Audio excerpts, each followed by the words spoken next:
Bismillahirrahmanirrahim.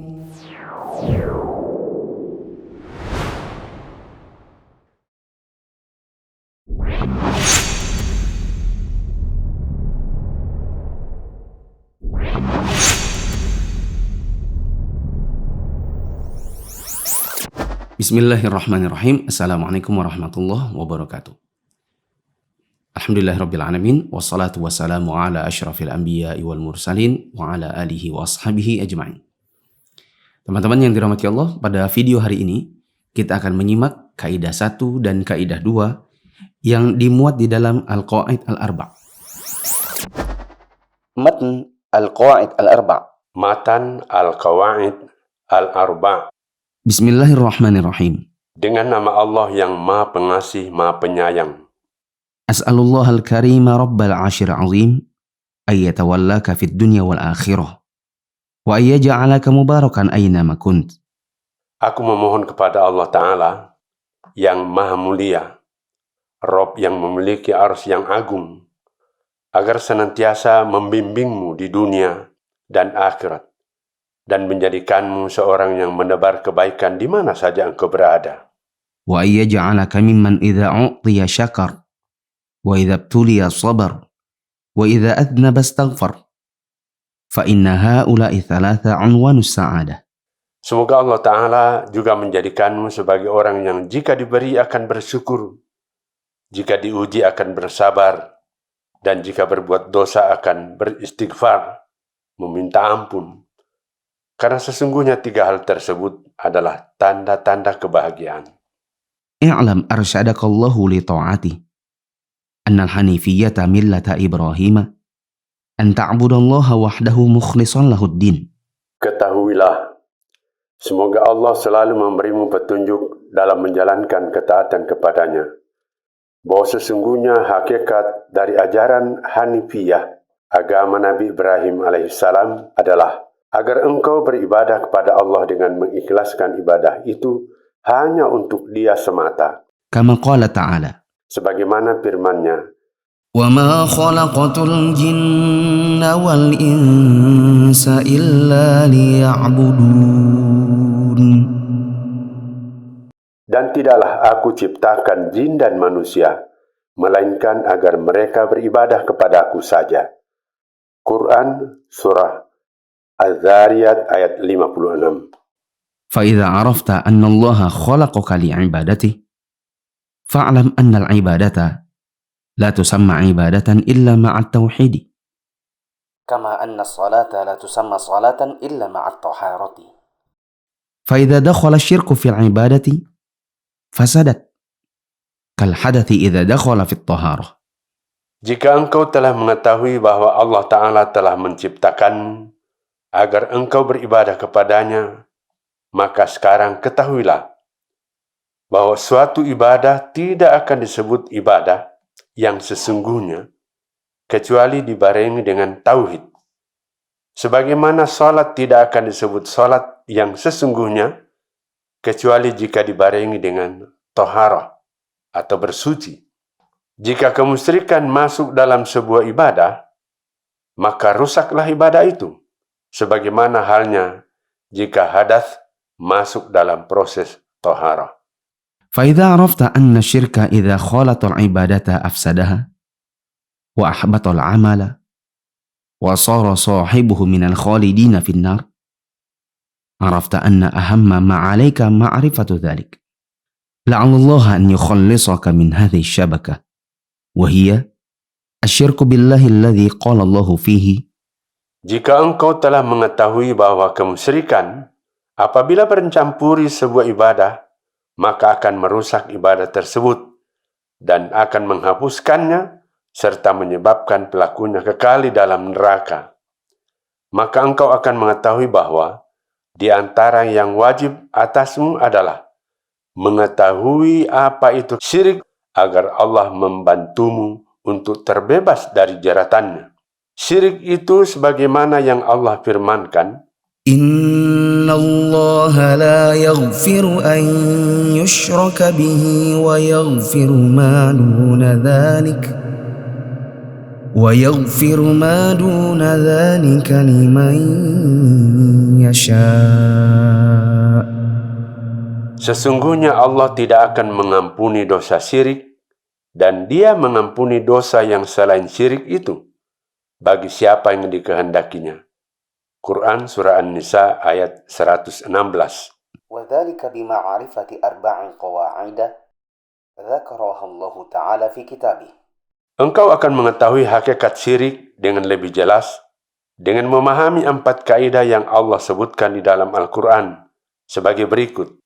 القاعدة الأولى Kaidah pertama, أن تعلم أن الكفار الذين قاتلهم رسول الله صلى الله عليه وسلم يقرون بأن الله تعالى هو الخالق المدبر وأن ذلك لم يدخلهم في الإسلام.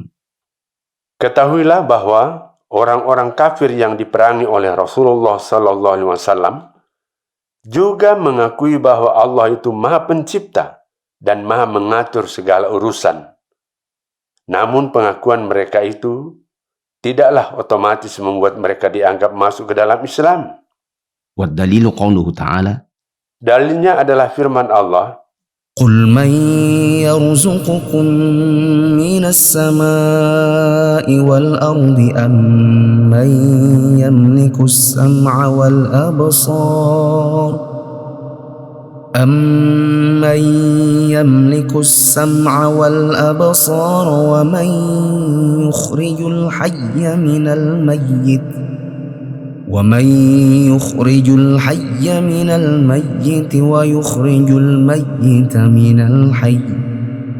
وَيُخْرِجُ الْمَيِّتَ مِنَ الْحَيِّ وَمَنْ يُدَبِّرُ الْأَمْرَ فَسَيَقُولُونَ اللَّهُ فَقُلْ أَفَلَا تَتَّقُونَ. katakanlah, siapakah yang memberi rezeki kepadamu dari langit dan bumi? Atau siapakah yang kuasa menciptakan pendengaran dan penglihatan? Dan siapakah yang mengeluarkan yang hidup dari yang mati? Dan mengeluarkan yang mati dari yang hidup? Dan siapakah yang mengatur segala urusan? Maka mereka akan menjawab, Allah. Maka katakanlah, mengapa kamu tidak bertakwa kepadanya? Quran Surah Yunus ayat 31. القاعدة الثانية Kaidah kedua, أنهم يقولون ما دعوناهم وتوجهنا إليهم إلا لطلب القربة والشفاعة.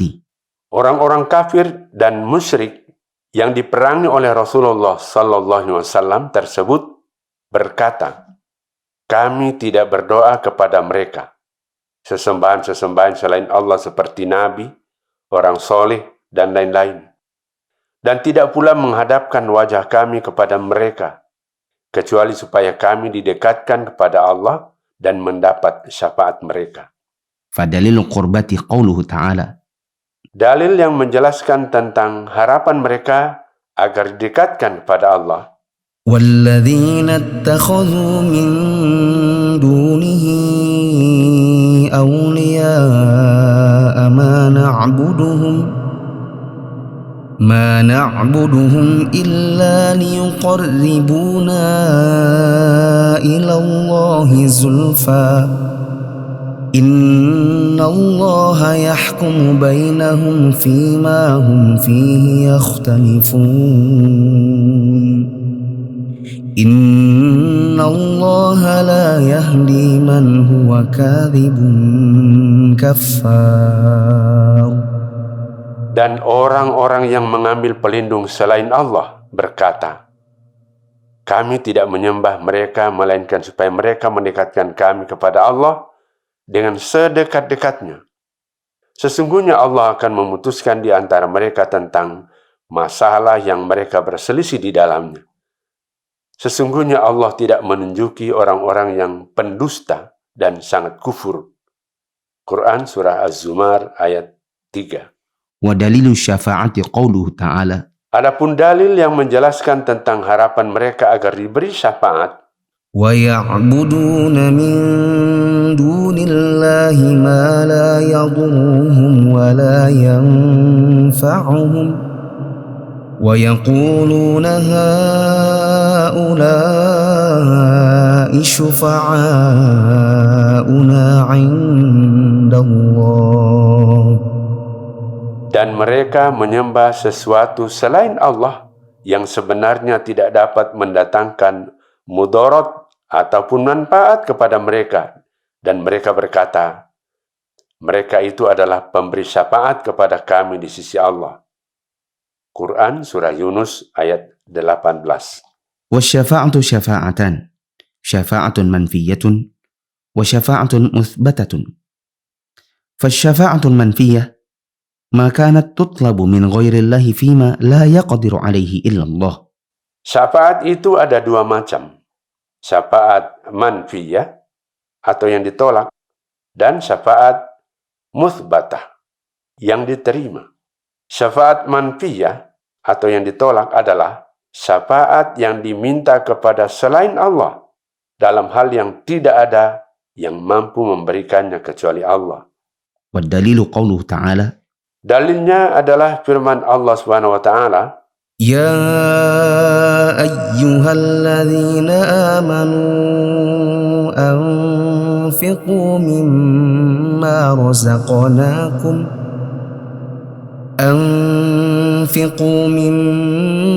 رزقناكم من قبل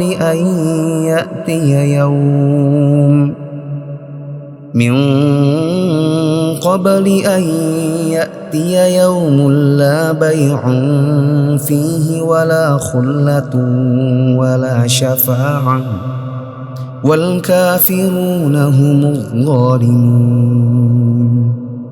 hai orang-orang yang beriman, belanjakanlah di jalan Allah sebagian dari rezeki yang telah kami berikan kepadamu sebelum datangnya hari yang pada hari itu tidak ada lagi jual beli dan tidak ada lagi persahabatan dan tidak ada lagi syafaat, dan orang-orang kafir itulah orang-orang yang zalim. Surah Al-Baqarah ayat 254. والشفاعة المثبتة هي التي تطلب من الله والشافع مكرم بالشفاعة والمشفوع له من رضي الله قوله وعمله بعد الإذن. Syafaat muthbatah atau yang diterima adalah syafaat yang diminta kepada Allah. Syafi yang memberi syafaat dimuliakan Allah dengan hak untuk memberikan syafaat. Masyfu' lahu atau orang yang diberi syafaat adalah orang yang Allah ridhoi perkataan dan perbuatannya dan akan diberi syafaat yang diminta setelah adanya izin dari Allah. كما قال تعالى sebagaimana dalam firman-Nya, من ذا الذي يشفع عنده إلا بإذنه. siapakah yang mampu memberikan syafaat di sisi Allah kecuali dengan izinnya? Quran Surah Al-Baqarah ayat 255. Teman-teman yang dirahmati Allah, kita telah menyimak pembacaan kaidah 1 dan kaidah 2 dari Al-Qawaid Al-Arba'. Kita bisa simpulkan bahwa orang-orang di zaman Nabi SAW yang diperangi oleh Nabi, mereka sejatinya juga mengakui bahwa Allah adalah Sang Pencipta. Mereka juga mengakui bahwa Allah lah yang mengatur segala urusan. Hanya saja, sekedar mengakui bahwa Allah pencipta dan sekedar mengakui bahwa Allah yang mengatur segala urusan tidak membuat mereka menjadi orang-orang yang otomatis diakui di dalam Islam sebagai orang Muslim dan sebagai orang mukmin. Justru mereka menjadi orang-orang yang diperangi oleh Nabi SAW. Kalau ditanya kenapa mereka diperangi padahal mereka mengakui bahwa Allah pencipta dan Allah yang mengatur segala urusan, maka jawabannya adalah mereka tidak menyembah Allah semata.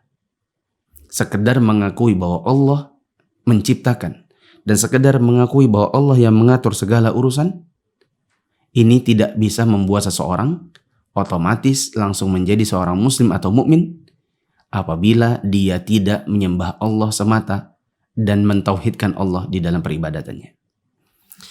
Untuk kaidah yang kedua, kita bisa ambil kesimpulan bahwa orang-orang kafir dan musyrik yang diperangi Nabi di zaman dahulu, mereka sejatinya mendatangi kuburan atau mendatangi pepohonan, memberikan persembahan atau peribadatan kepada Nabi, kepada orang-orang soleh, itu tidaklah semata-mata dikarenakan mereka mengakui sesembahan-sesembahan itu sebagai Tuhan. Tetapi sebagian dari mereka mengatakan bahwa kami ini hanya mendekatkan diri kepada Allah melalui mereka. Dan ini menunjukkan kepada kita bahwa mendekatkan diri kepada wali-wali, kuburan, pepohonan, orang-orang soleh yang dikultuskan hingga kemudian akhirnya menjadi sesembahan selain Allah, ini bisa menjatuhkan seseorang ke dalam kekafiran dan kemusyrikan. Meskipun mereka mengatakan bahwa mereka hanya sekedar mendekatkan diri. Karena biasanya yang seperti ini akan berujung kepada peribadatan kepada yang selain Allah. Insya Allah, kedua kaidah ini akan lebih didetailkan pada level yang berikutnya saat kita akan mensyarah secara mendetail Al-Qawaid Al-Arba' yang akan kita baca dari kitab Syarah Al-Qawaid Al-Arba' karya Syekh Sa'ad bin Nasir Asy-Syadzili hafizahullahu ta'ala. Demikian, subhanakallahumma wa bihamdika asyhadu an la ilaha illa anta astaghfiruka wa atubu ilaik. Wassalamualaikum warahmatullahi wabarakatuh.